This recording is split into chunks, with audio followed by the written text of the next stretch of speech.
milkaa'ina yoo feete jireenya keessatti bakka guddaa takka ga'uu yoo barbaadde qabxii shanan ammaan tana isiniif himuu deemu qaceellotti dhaggeeffadha ittis dalagaa yoo karoorri kee bakka fagoo milkii gaarii gubbaa ga'uu feete successful ta'uudhaaf steppii shanan kana si barbaachisa jireenya keessatti steppii takkaffaa decide murteeffadhu maal ta'uu feeta eessa dhaqqabuu feeta eenyu ta'uu feeta jireenya keessatti decide murteeffadhu qabxii takkaffaa qabxii lammaffaa plan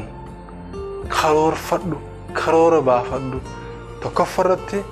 decide goote murteeffatte maal ta'uu akka feetu eessa dhaqqabuu akka feetu murteeffattee jirta talammadaa plaana godhi karoora baafadhu as dhaqqabuuf decide waan gosan gubbaa dhaqqabuuf maali sagantaan barbaachisu plaana godhuu qabdaa jechuudha qabxii sadaffaa beginning jalqabuu jechuudha wanta akka karoorfattee plaanatti baastee yoo hin jalqabne lafatti hafta khasaartee jechuudha akka hin khasaartee lafatti nafne jalqabuun dirqama jechuudha qabxii afraffaa progress jijjiirama agarsiisaa deemuu guyyirraa guyyatti jijjiirama agarsiisaa deemuu murteeffattee jirta karoora baafattee jirta jalqabdee jirta afraffarratti progress yookaan jijjiirama agarsiisaa deemuu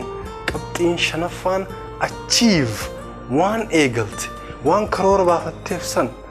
waan jalqabde san waan fiinxaan bahu tattaaffii godhu san keessatti qabxiin shanaffaan maali fiinxaan bahu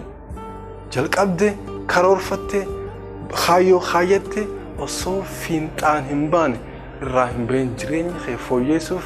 qabxii shanan kana ammaa asirraan isinii deebi'a qaccelloo qayyabadhaa decide takkaffaa